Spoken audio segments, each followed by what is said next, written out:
Rains and broken dikes have made the Canadian sector in Holland a great flooded area. Activity is limited to guarding territory already held and to minor patrol activity. With treacherous mud underlying the water and main bridges blown by retreating Germans, movement of armor is at a standstill. Barges are pressed into service to supply troops holding the south bank of the Moss River. Jerry cans full of drinking water are brought up to waterlogged troops of the garrison facing the enemy on Crevecoeur Island. Stiff fighting under the most trying conditions has finally driven the enemy from his last strong points on the island and from the south bank of the river. As they keep supplies rolling in, our boats are under constant mortar fire from the north bank.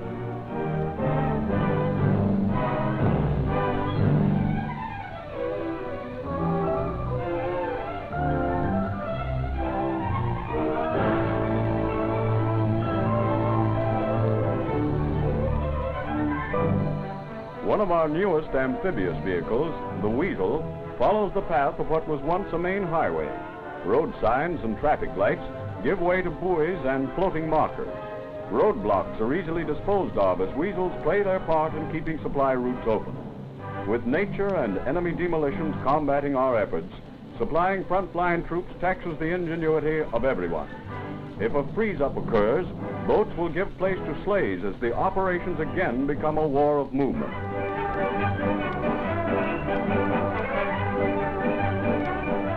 In Holland, armored divisional signals carry on the RCCS tradition, the message must get through.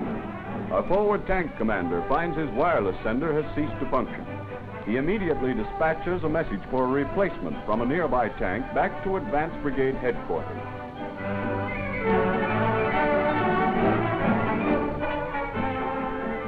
At Advanced Brigade, the message is received and taken to the signals office, where it is registered for retransmission to the addressee. The signal master has several alternative methods of passing the message. Traffic is divided equally among the various systems to speed transmission. Fuller phone is used to flash it on its way.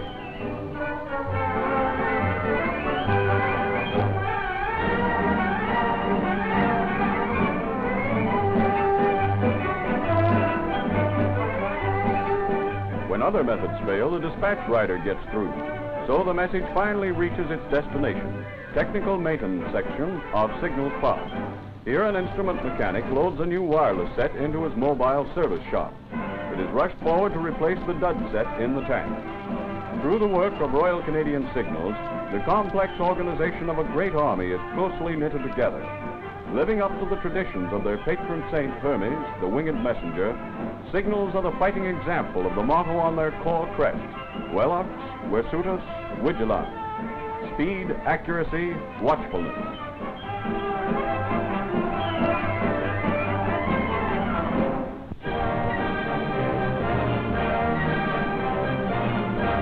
Major General Spry, on an inspection tour of his command, visits a field artillery regiment in Holland. An informal checkup is given to one of the many units that make up the terrific concentration of firepower which drove the enemy back from the beaches of Normandy to his own border. In the wet, muddy gun positions, gunners must work overtime to keep their pieces in good condition. General Spry finds nothing wrong with the maintenance. There's no time for a regular inspection parade, so the commander has an informal talk with his men. Questions are answered and complaints heard. Jerry will hear more from Canadian guns when the advance again gets underway.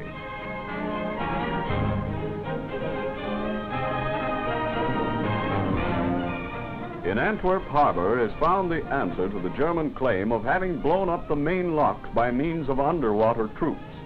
In a steady stream, the great supply ships steam up the Scheldt into the harbor. They are loaded to the gunwales with motor transport, tanks, and vehicle stores. Longshoremen labor day and night at one of the world's greatest ports. They keep the supplies moving up to the armies on the Western Front.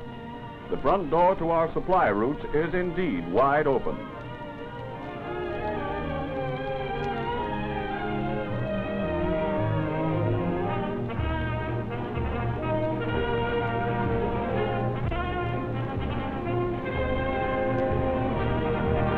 On the Wall River west of Nijmegen, the Royal Canadian Signals call on the engineers to aid them in a ticklish job. To maintain communications, a submarine cable is laid across the river. With a fast current flowing and only a converted barge from which to operate, the procedure calls for great skill. Paying out the heavy cable from the improvised cable layer, the job is completed on the first try. The cable will be used by signals as a trunk route to carry a large volume of telephone and telegraph traffic between two high formations.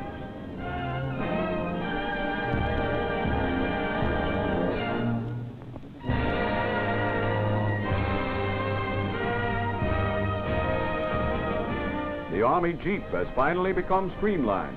No more will the cold winds of winter freeze the luckless rider in the fresh air taxi. Something new has been added.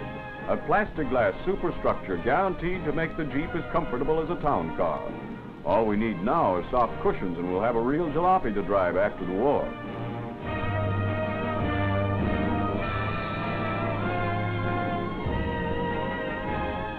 A German-type flamethrower captured from the enemy receives a workout in Holland. Deadly indeed are the fiery weapons of war. Used by the Germans in the Blitzkrieg of 1940, they were adopted by the Allied armies with devastating results in our Blitzkrieg of 1944. Canadian-designed flame dischargers proved their worth in the drive through Holland.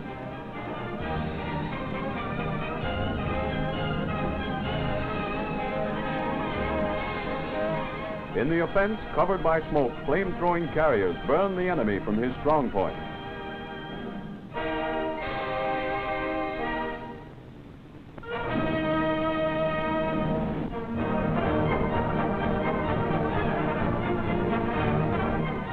The Sherlock twins from Simcoe, Ontario, Flight Lieutenants Allen and Eric, are the cause of many headaches at RCAF Bomber Command. They just can't be told apart. Both holding the DFC and both having completed their second tour of bombing operations in Halifaxes, they have operated as a team since childhood. Starting business life in the grocery trade, one wholesaling, one retailing, they both joined the infantry and together transferred to the Air Force. First-class pilots, they are popular with their messmates of the Lion Squadron.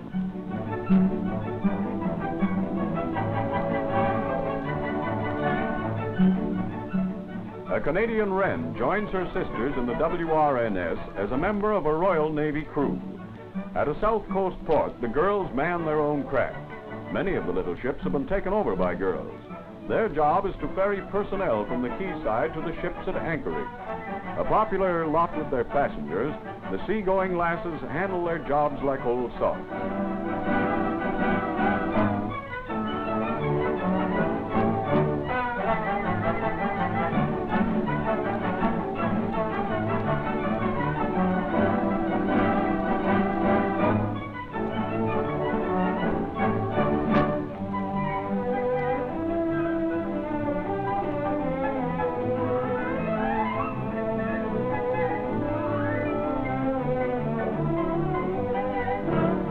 At the wheel of the floating taxi, life sails smoothly by.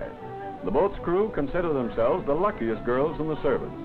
A happy life on the ocean wave brings color to cheeks which need no powder nor rouge.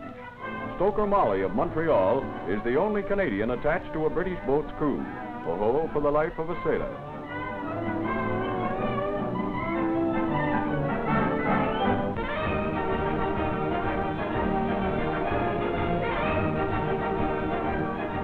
In Italy, it's holiday time for the boys of a Canadian artillery unit. The first event is known as the Skunk Hollow Handicap. The pari-mutuels do a land office business as the bangtails parade to the post. The odds-on favorite is Herbie, Out of Trouble. It's post time and the track is fast. The only problem is getting the blue bloods of Muleden to the starting line. The trackmaster does have his troubles.